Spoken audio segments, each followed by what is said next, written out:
TV চালাচ্ছে। একইভাবে বসুন্ধরা দায়িত্ব নিয়েছে কাদের গনি, তার কাছ থেকে বহুদিন ধরে বলছে এই এই এই এই অফিস এদেরকে আপনি সরান।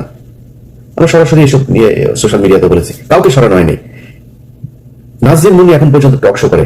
ডিবিসির আরেকটা আছে যে যেটা কিনা মজুমদার জুয়েল ইকবাল সুবানদের খাট গরম করে মহিলাটা সুন্দরী আপা ডিবিসির কি টক শোটা করে, একটারও সরানো হয় নাই।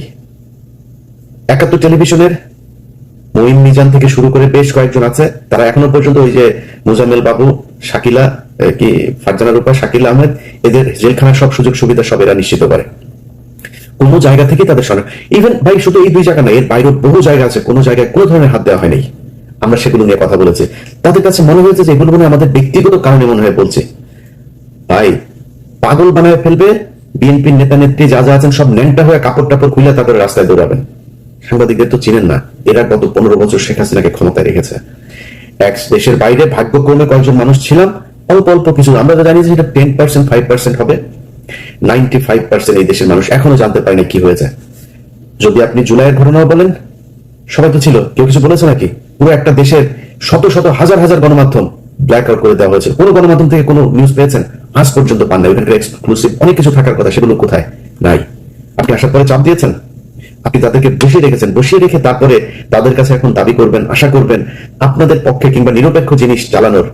ডিজিএফআই এখনো পর্যন্ত প্রতিটা অফিসে নিউজ পাঠায়। 80% মিডিয়া এখন পর্যন্ত ডিজিএফআই পাঠানো সেই নিউজ প্রচার করে।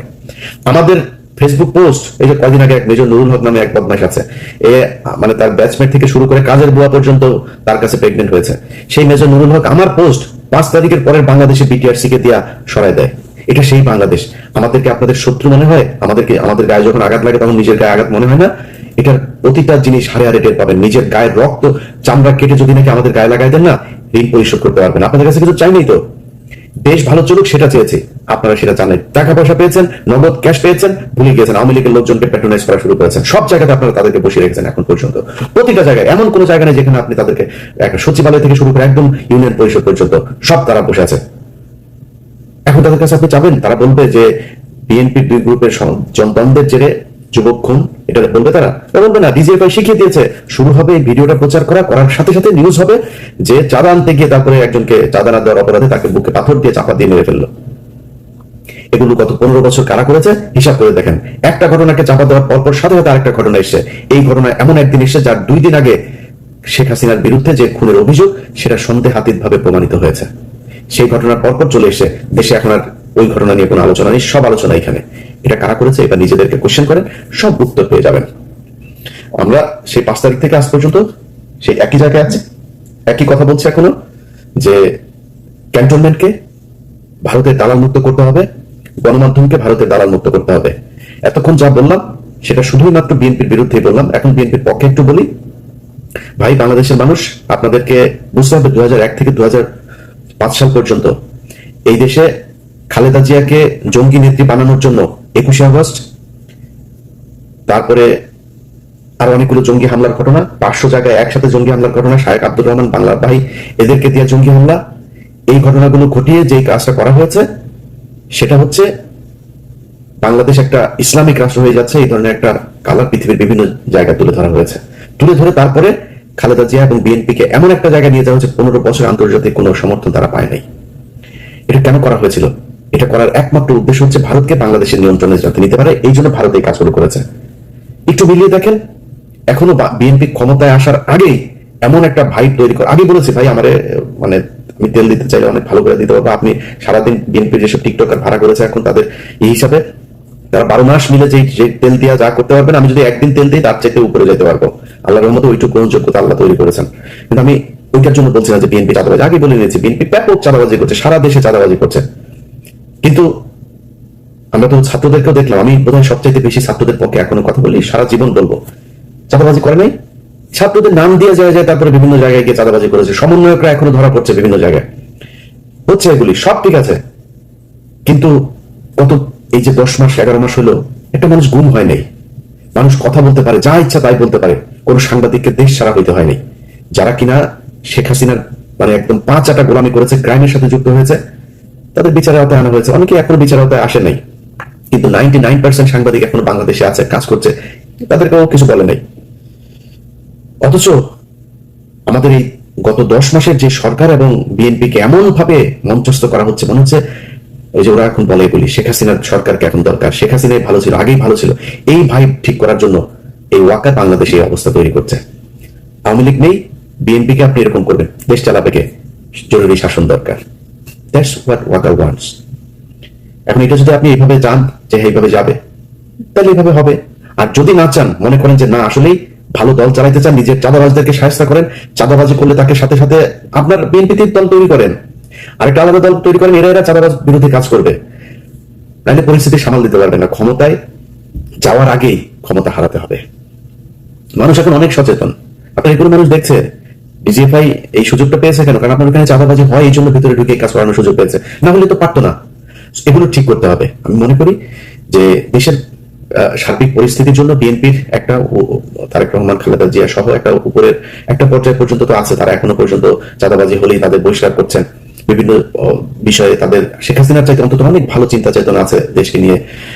সেই জায়গাগুলোর কারণেও আমার মনে হয় এই দেশের রাজনীতিতে বিএনপি একটা প্রচন্ড রকমের গত 15 বছরের নির্যাতিত একটা দল।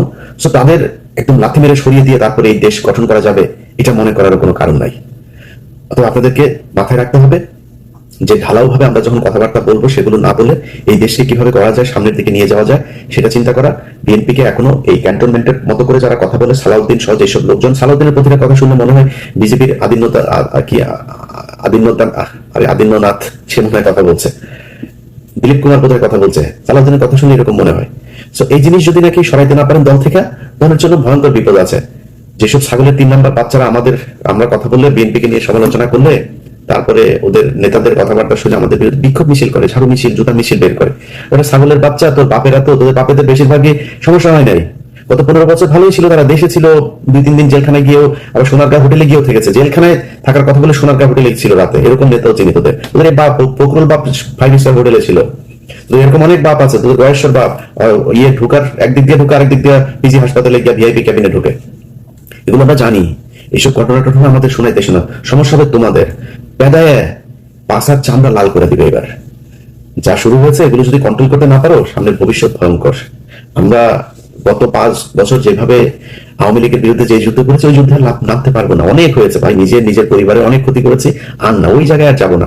আপনারা বাংলাদেশের মানুষ, আমার গত 5 তারিখের পর থেকে 3 মাস যদি বাদ দিই, গত 6 মাসের কথা যদি বলি, ভাই প্রকাশ্যে স্বীকার করছি, আমি সবসময় প্রকাশ্যে বলে আজকেও বলছি, আমার ইলিয়াসের মধ্যে অনেক পরিবর্তন। এবং বাংলাদেশের মানুষ কিন্তু বোঝায় না, কিন্তু আমার এই কার্যক্রম দেখে অনেকে বুঝেন যে আমি অনেক পরিবর্তন। অনেক মানুষ প্রতিদিন, এমন কোন দিন নাই যে ডজন খানেক অন্তত বিএনপির বিভিন্ন চাঁদাবাজির অডিও ভিডিও এগুলো আসে না, চালাই না। কেন চালাই না জানেন? কারণ আমি বিএনপির সাথে ওই আগের মতো অবস্থায় যাবো না। আমার সমস্ত ইন্ডিয়া নিয়ে, বিএনপিকে এখন পর্যন্ত অ্যাজ এ হোল দল হিসাবে আমি দেখিনি যে তারা ভারতের সাথে সেইভাবে যাবেও না, কোনোদিনও যাবে না বিএনপি, আশা করি। তো আমি কেন তাদের সাথে করবো? সব বিষয় নিয়ে তো ভাই এত মানে দেশপ্রেমিক একা একা ফাটাকেষ্ট হয়ে দেশকে চেঞ্জ করে ফেলতে পারবো না। যে কারণে অনেক কিছু এখন কম্প্রোমাইজ করি, কথাবার্তাও খুব হিসাব করে বলি, অনেক কিছু দেখেও না দেখার ভান করি। এটার জন্য আপনাদের কাছে ভাই ক্ষমা চাই নিচ্ছি। দেশের স্বাধীনতা নিয়ে, সার্বভৌমত্ব নিয়ে আমার অবস্থান আগের মতোই থাকবে, কিন্তু অনেকের সাথে খারাপ ব্যবহারও করি। অনেকে আমাকে অনেক কিছু দেন, ভাই আপনি তো সবকিছু প্রচার করেন, এটা কেন করলেন না? করি নাই ভাই, কারে আনবেন, কারে দিবেন? আপনি এই গত 10 মাসের ভেতরে ধরেন আমার কথায়, আমার প্রভাবে যদি মনে করি 10 জনকে সরানো হয়েছে গুরুত্বপূর্ণ জায়গায়, সেই 10 জনের জায়গায় যে 10 জন এসছে সব সেই তার মতোই, বরং সে আগের যে আওয়ামী লীগের ছিল, ওরে বললে ও তো ভয় পায়। ওরে ফোন করলে, ভাই হ্যাঁ ভাই খুব ভালো, ভাই আপনার ভিডিও অনেকদিন ধরে দেখি, ভাই সেই ছোটবেলা থেকে, আমার সে 3 বছরের বড়, আমার ভিডিও বলে সে ছোটবেলা থেকে দেখে, এরকম পাবলিকও আছে। তারা কথা শুনে অন্তত, নতুন যারা এসে, যারা আমাদের কারণে যাদেরকে পাল্টানো হয়েছে, তারা এসে কথাও শুনে না, এই অবস্থা তৈরি হয়েছে। তো পাল্টায় লাভ কি? চলুক, জানলে চলছে, চলতে থাকুক। বিএনপি যদি মনে করে সব তাদের শুভাকাঙ্ক্ষী, ওয়াকার তাদের কাছের লোক, চুপ হচ্ছে তাদের আব্বা, চলুক, সমস্যা কি? আমার চুপ্পুর অপসারণ চেয়েছে, ছাত্ররা চেয়েছে, বিএনপি চায় না, তাদের আব্বা হচ্ছে চুপ্পু সাহেব। এ চলে গেলে নাকি ইউনূস নাকি 30 বছর ক্ষমতায় থেকে যাবে, এটা এই ওয়াকারই তাদেরকে বুঝিয়েছে, এই ডিজিএফআই তাদেরকে বুঝিয়েছে। আর ইদানিং জামাতকে যেটা করা হয়েছে, সব ইসলামিক দল এক জায়গায় হবে না, আপনাদেরকে ক্ষমতায় নিয়ে আসা হবে, 2 দলকে 2 দিক দিয়ে মূলা ঝুলায় এমন একটা অবস্থায় দেশ নিয়ে যাওয়া হবে, তারপরে বলবে যে জরুরি অবস্থা। জরুরি অবস্থার পরে সারা দেশে চাঁদাবাজি তো এখন বিএনপি করছে, আওয়ামী লীগের সব ভুলে গিয়েছে তো মানুষ, কারণ আওয়ামী লীগের চাঁদাবাজ নামও ভুলে গিয়েছে। এই ধরেন আজ থেকে 3 মাস পরে যদি জরুরি অবস্থা হয় দেশে, তাদেরকে ধরবে, সব বিএনপির লোকজনকে ধরবে। আমরা দেখবো যে হ্যাঁ এই তো 2 মাস আগে আমার কাছ থেকে চাঁদা নিয়েছে, এই তো সেই লোক। 2 বছর আগে কে কি করেছে সেটা ভুলে যাবে মানুষ, এটাই নিয়ম। 2001 থেকে 5 পর্যন্ত এই দেশে লুটপাট হয়নি, মানুষ গত 15 বছর সেটা বলেছে নাকি? 15 বছর আওয়ামী লীগের কথা বলেছে, এখন আবার নতুন করে বিএনপির কথা বলবে। এটাই ওয়াকার চায়, এইভাবেই ওয়াকার তার গোয়েন্দা সংস্থা